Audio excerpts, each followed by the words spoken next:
Good Thursday morning. Welcome to the WLBB Community Voice program here on News Talk 1330 FM 106.3, streaming live online at newstalk1330.com. And this morning, we're on the News Talk 1330 WLBB Facebook page, so good morning to you. And remember, if you're watching us on the Facebook, you can always post questions and comments for my guest, who I will introduce now. His name is Dr. Mark Albertus. He is the Superintendent of Schools for the Carrollton City Schools District, and Carrollton City Schools are back to school on Monday, just a few days away. Doc, good morning, sir. Yes, sir. Good morning. It's great to be here. Yeah, I'd like to have you do the back to school programs. I mean, the last 2 years back to school, all we talked about was COVID pretty much, but Yes, today we'll try and talk about some other fun stuff. Sure. Let us start out with the COVID. I mean, are we keeping the joint clean? Are we all in single file this year? Is it? Yeah, so we're pretty much beginning in the school like we ended school. We're continuing to sanitize. We're continuing to be cognizant that we've got to stay on our students and staff and partner with our parents that if when we're sick, we just need to stay home. Kind of trying to change that culture over the last 2-3 years that, before the pandemic, it was an honor badge both as a student and as an employee to gut it out and come to school or come to work. And now we got to be much more conscientious that, we've learned that, a big part of this is if you're not feeling well, you need to stay home, get well, and then come back. And we've really tried to encourage all of our students and staff to do that. And I think for the most part, we've kind of gotten that point across. And then just the matter of I think people have grown to be considerate of people's personal space and a lot more personal sanitizing, like washing hands and everything. We really try to emphasize that now with our kids and whatnot. So, yeah, we're going to start off. We had a great summer with all of our activities. Very healthy summer, and the kids have done well, and the coaches have too. So we're going to roll right into school here and just monitor it and monitor what's going on in our schools and our community. Do you think you've already bought, I guess the hand sanitizers, everything you'll need for this school year, or do you think if something were to come up again, you guys would need to go out and find some? We've got plenty of that. Yeah, we were able to, use those funds, those federal funds to have enough supplies, and we get to a certain point, we'll order more, but we're very, we've got plenty of the different things that we need to keep the schools as clean as possible. Okay, Dr. Mark Albertus, our guest on this morning's Community Voice program, as we talk about back to school for Carrollton City Schools, and that starts on Monday. You guys had a cool little, back to school rally for the teachers this week, and I didn't get my invitation, but you had a pretty cool guest. Yes, sir. Well, I apologize once again. It wasn't intentional to leave folks out. There's a lot of people that have texted me and called me the last couple of days, kind of perturbed with me that I didn't give them a heads up. But we didn't know until the very, very last minute if Mr. Schmaltz could come definitively. And so the other part of that is when he speaks, if people announce it beforehand, there's a lot of people that come out to see him speak. So we were very fortunate to have John Smoltz and Mike Bell Chevrolet. They sponsored him being able to come, so we're very appreciative of Mike and Marva Bell, and we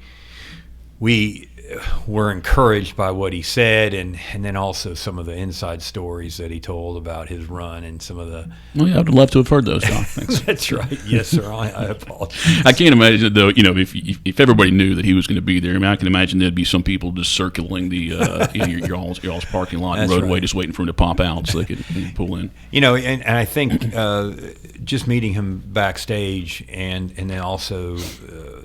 Our folks that really helped with the logistics of getting him there. He seems like a really genuine guy.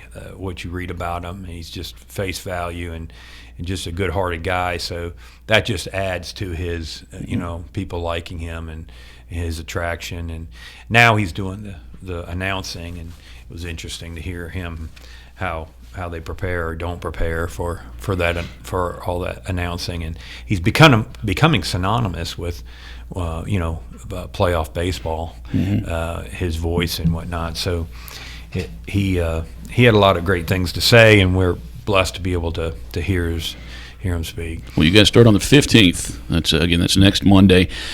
Every year, at least, a handful of parents will ask me, "Why are we going to school, so early?" I mean, but it's been happening for like the last 20 years or so. I mean, but back when I went to school, we started after Labor Day. So why is that? Why do we start? I mean, you guys are actually starting later than every other school system in the area. But why is that? Why is it so early? I think it's always just a balancing act of trying to accommodate the wishes of everyone on the calendar. And one of the things is, through the years, the parents have really said that they like the breaks that are infused. I, too, went to school after Labor Day and finished up before Memorial Day, but we didn't have as many breaks during the year. We might have had spring break, but we might have gotten a couple days for Thanksgiving and a shorter Christmas. We didn't have all the fall and the winter breaks and whatnot. And so I think it's just a balancing act. A lot of people have their own opinions about the school calendar. We also have just a small thing we have to accomplish as far as educating the kids. So we've got to get the number of days in that we need to get that across. But we also are cognizant of that we want to have some breaks for the kids and the families and the teachers. And so try to intersperse those throughout the year. So we feel like we've hit a good balance. So we've actually pushed it back a little bit this year, a week or two. And we've had a couple great weeks of professional development for our teachers with the thought of getting a lot of their mandatory training and professional development that we need them to get. We front load that so they're prepared for the school year, and then also lessens the before school and after school meetings for our teachers. So I think we've got a good school calendar. It's not perfect, and we are always willing to tweak it if we need to. Our school board is very open to looking at the calendar every year, but you can't please everyone. But I think it's kind of strikes a balance. Is it 180 class days or in-class days? At or around. Yeah. Dr. Mark Albertus is our guest on this morning's Community Voice program. Again, questions and comments, I encourage you to post those to the News Talk 1330 WLBB Facebook page, and I will look at those during the break, and we'll discuss that. One more question, though, before we do go to a break. The Uvalde situation at the school. The shooting there, aside from the alleged lack of response from the police in there, does that make you guys get together and check out new things? I mean, when you see something like that, review your current standards, your current security measures. Yes, sir, definitely. I tell you, over the years, we've been unfortunately working on providing training and awareness for a good 10, 15 years now for students and staff.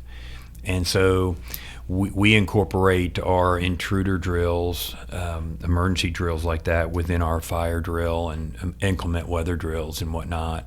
We put an emphasis on it, but the teachers, whether they're have been working with Carrollton City Schools or other school systems, they're very, very much aware and very familiar with, hey, we're going to work on these drills, we'll figure out what the specific protocols are for this school system, but they've been exposed to these drills and protocols in other school systems, as have our kids too. So it's not a shock to their system to go over that. So we definitely go over that every year. And then we also, we look and we study what happened in some of these situations, and we try hard to prevent from even getting close to that. You want to be an open and welcoming school, just like a church or a business, but you got to have things in place and be prepared. This summer we checked every single door inside and out on our entire campus, and looking at some of the last couple of incidents, and again, not only at schools but in businesses and in churches and whatnot. Well, do those doors lock on their own, or the teachers are responsible for making sure they're locked for each class? Because that seems to be the biggest issue. It's that's right. In every case, it's just like somebody didn't lock the door. That's right, and it's just It's you want all the doors to lock properly, so you got the maintenance side of that, and then you want doors that are supposed to close with automatic door closers. You want those to be working order, but you also have to make sure that all of your staff, to include me, always pull doors closed and lock them. And whoever needs to get into a door has a key. So you just need to understand that. We also have to just have best practices, like when we go out for recess or we go out to run to our car or whatever, let's take our keys with us. Let's don't prop a door open. And we can just add to the safety of the entire school. The other part here is we're very fortunate to have one school resource officer per school. Plus, we're geographically located all on the same campus, so that is a positive for us. You get a little traffic with that setup, rather than school systems that have their schools spread out. But a positive to that is that we do have 4 police officers within 30 seconds of a response on anywhere on the campus. So we have a school resource officer housed at each school, plus the other school resource officers will obviously respond if there's a situation immediately. You talked about the, you want it to be a comfortable environment, so it's hard to do that when you think about security. And I've joked before. I mean, I think when we were going to school, our schools actually looked like jails. I mean, they were all wide open, but they looked like jails, and now they look like palaces, but they're really on lockdown. And I said that was going to be my last question for this segment, but I lied. But because I thought about this one too. Traffic is always an issue. Starting first few days of school too. How far out does that affect? Will that affect Highway 27 the first few days? You think? I mean, will there be lines that far back? And is there anything you want to say to parents? Yeah, we've tried hard to give people the prep or kind of the maps and different things to try to get on campus in the smoothest way possible. We also stagger our times, and we stagger our times for our youngest kids as well, for families to be able to come in, and it's just not all rush at one time. Many of the parents, which is a great thing, they want to bring their kid the first day so they can celebrate and have that special moment and everything. And then over the course of 2 or 3 days, the traffic kind of settles out, and we start carpooling, and then kids start riding the bus and whatnot. But we've communicated with our parents, and we've really tried to help them at open houses this week and answer any questions about the route they should take to come in and what time they should start, what time they should drop off and whatnot. So we'll have a few hiccups the first couple days, but it'll shake out. Usually shakes out by the end of the first week. That southeast exit always worries me. The one I think it's beside the hotel where you got to pull out there. No light. I mean, just kind of, it'd be nice to make that a mandatory right turn, or put some cones out or something, so nobody. Because I think there were a couple accidents there last year, but it always made me uncomfortable having to zip out. Or if you're sitting there for 5 minutes waiting on people, you get a little anxious and you're going to pull out. But, yes, sir.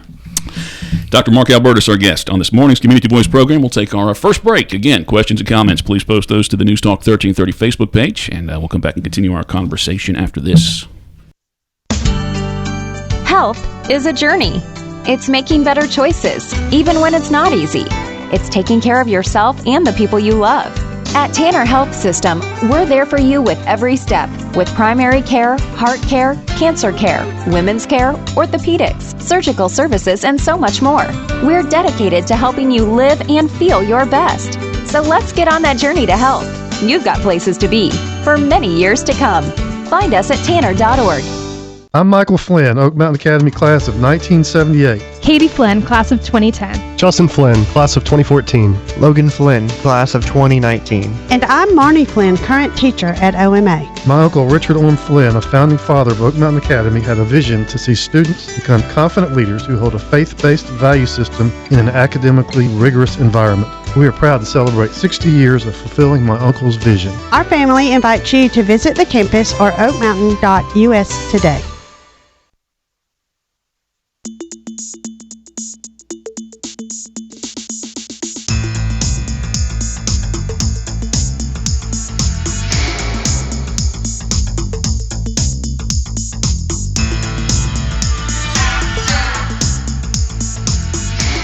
Time right now is 8:46. Welcome back to the WLBB Community Voice Program, News Talk 1330 FM 106.3. I'm Colin Worthington. My guest this morning is Dr. Mark Albertus, the Superintendent for the Carrollton City Schools District. Tuesday of this week, I believe you guys approved the millage rate. Yes, sir. For the coming year. There might be one or two, either school boards or cities or municipalities or local commissions who actually did roll it back all the way. So everybody's looking at these increases in their taxes, especially when we put them on top of each other. You guys, you didn't roll back you didn't roll back all the way, or did you just keep it the same? I think it's like 18.5 or something. 18.5. Yeah. We kept it the same, and I appreciate our board for doing that. I tell you what, if you look across the state of Georgia, there is a major problem with recruiting and retaining teachers, and there is a shortage of teachers in the state of Georgia, and so getting our teacher pay to where it needs to be is a major priority for us. We are very competitive, but our school board raised our local supplement this past spring for our teachers, and that makes us as competitive around the area. But also, it puts a priority, and it shows the teachers that we value them. They're very, very critical to our community, and they deserve to be paid as professionals. So I appreciate the community understanding that we'll keep the millage rate the same, and try to put that extra money toward our people. Oh, so that's the plan then, with that extra money? Yes, sir. Going to assist teachers. Pretty cool story, on the surface here. You guys have allegedly one of the top potential high school football kids in the entire state of Georgia, maybe in the Southeast. He's received a lot of national attention. Has been offered maybe 24 scholarships, all Big Five schools, including Alabama, Michigan, maybe Clemson. Hasn't even played it down yet in high school football, and he's had this attention probably since he was in 7th grade. But he's going to be a starting quarterback for you guys this year, and you've already been approached from a group to do a documentary on him. What can you tell us as far as what this school system's role will be? Maybe even the town of Carrollton. I mean, we may play a role in that. I guess what that will entail over the next couple of months, I guess. Yes, sir. Well, first and foremost, Julian Lewis is a really good student athlete for us, and I say student athlete because I still try to use that term too. I think they changed it. I mean, they might have changed it again, but yeah, I still try to use that. He does a good job in the classroom, and he gets along with his peers and his teachers, and is a good young man, and has a good set of parents, and they are very supportive of him. And some notoriety and success has come to him early, and they're handling it very well. We're in the day and age that youth sports look a lot different than when you and I went through that time period, and there's a lot of interest for talented athletes, and Julian will be the first one to tell you that he's going to give it his best, and he hopes to have success. It's not going to be perfect, and he's going to have his up and downs, but he's a good little athlete, and we're excited about him and the team about this fall. And Coach King has done a great job with him, and as with the rest of the team, and so we're looking forward to a great fall campaign and getting out there and getting back into football. As far as the documentary goes, the documentary is not about Carrollton High School. We're just one of the filming locations. We have researched and had great communication with the outfit out of California. And we've also talked to a lot of school systems around the country that have gone before us in this type of thing, that had above average talented athletes that they wanted to document their path when they were younger. And so we've gotten great positive feedback from coaches, principals, superintendents, and the like, that this company is very reputable, and they're very conscientious of not getting in the weeds with the school system or showing the school system in some kind of negative light or whatnot. Being sensitive to the class. They're not going to be in the class at all. They're not going to be hovering all around. It's one of these things where I think they've done this several times, and they have a very good reputation of partnering and it not being an adversarial kind of thing. Partnering with the family, partnering with the school, and so that's what really makes their brand. And they also, having that reputation, they can sell the documentary to one of the big. Do you feel like it's a plan to just cover his freshman year? Or it's going to be a 4-year program until they put out in 4 years? They're kind of doing a pilot right now, and I think they're going to see what the interest is, and then they anticipate possibly following him for 4 years. Time right now is 8:53. We will take our final break right now and come back and continue our conversation with Dr. Mark Albertus, Superintendent of the Carrollton City Schools District. Again, back to school on Monday for Carrollton City Schools. So if you've been enjoying cruising around town early in the morning and having no traffic, the traffic will be back. And of course, you got to watch out for the buses. And when you see those buses stopped, expect that there's a kid running around and could just run right out in front of your car. So just be aware. Keep an eye out for that. Again, beginning Monday, Carrollton City Schools. Community Voice brought to you by Tanner Health System and Oak Mountain Academy. News Talk 1330, FM 106.3. Health is a journey. It's making better choices, even when it's not easy. It's taking care of yourself and the people you love. At Tanner Health System, we're there for you with every step, with primary care, heart care, cancer care, women's care, orthopedics, surgical services, and so much more. We're dedicated to helping you live and feel your best. So let's get on that journey to health. You've got places to be for many years to come. Find us at tanner.org. As a believer in the power of education, we are called to set the standard by shaping and empowering the minds of future generations through quality education. Oak Mountain Academy embraces this philosophy, which is why my children attend this prestigious school. I am elated to serve on the OMA Board of Trustees, where together we prepare students and remind them to trust and believe in the power to transform the world. I'm Dr. Brian Bain, inviting you to celebrate our 60-year legacy of academic excellence. Visit us at oakmountain.us.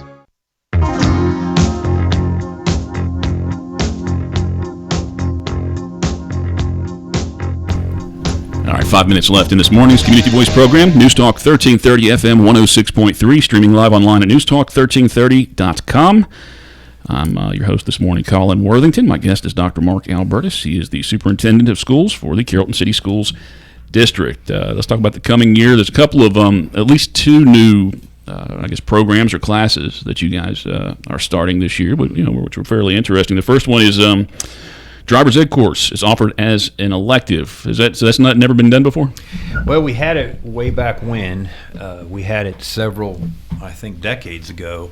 And a lot of the middle-aged and older Trojans in town, they remember taking driver's ed, as do a lot of us. We had driver's ed at my high school, and a lot of people. And through the years, I think with budget cuts and maybe the emphasis on standardized testing and whatnot, I think just driver's ed programs have kind of gone by the wayside. But most people acknowledge that driving affects everybody. When I drive, I'm not out on the roads by myself. Mm-hmm. So having those skills and being trained properly is something that I think a community wants and needs. And so that's one of the reasons why over the years we've worked toward finding the funding and work toward being able to bring this back. And I appreciate the school board for supporting it. And we feel like we have a good plan to bring it back in this fall. And Mr. Lyle at the high school, our principal, Ian Lyle, and he has done a great job of putting the structure to it. And then we've had a lot of interest. We had 90 slots, and those filled up in about 2 days. So I think the parents and the students are taking to it, and we're going to try to expand it as we go. That student driver sign is very helpful. I mean, because most people don't have one of those when they're teaching their kids how to drive. So right. Yeah, that's. I remember taking my my driver's ed course, and I thought you instantly went 70 miles an hour. I mean, you go straight to 70. I remember whipping around curves. So who's teaching that? Because that's got to be somebody who's very patient and trusting. And yeah, we feel like we've found the right Scott Johnson, our former baseball coach. He really has a calm demeanor and is great with kids and has good relationships with the students and whatnot. So he's kind of leading it. And so there's a classroom instruction portion, and then also there's a driving instruction. Morris Auto Sales, Matt Morris, he found us a great car, so we've outfitted it with the controls that the instructor, that Coach Johnson. Are there like brakes and gas on the other side? Yes, is that what it is? Yeah. So he helped us outfit that car with to make it driver's ed certified, and so we're ready to go. So we're excited about that new elective. The other elective that caught my attention, video production, and I thought did you have a communications course? That this was part of it before, or no? Yeah, so we've just we're adding to that pathway. We've had it at the high school. We've had 4 courses that culminates into an internship their senior year with video production and communications. We have expanded it to the junior highs, to the middle school grades. And so doing a lot of the intro, the basics, and the intro down at the junior high level, the filming and the film industry and all that is associated with that is really expanding and booming in Georgia. Mm-hmm. So there are a lot of our kids that are getting involved with that, and in the summer jobs and being extras and different things like that. So we're trying to make a connection with what we're doing at the school, but also with the booming industry that has come. We just got one more minute, Doc. Carroll County Schools, they have 2 college and career academies. Haralson County just opened theirs up a couple weeks ago. Is that already incorporated in the Carrollton City school system, or do you guys have interest and plans maybe to build one on a piece of property that you may already own?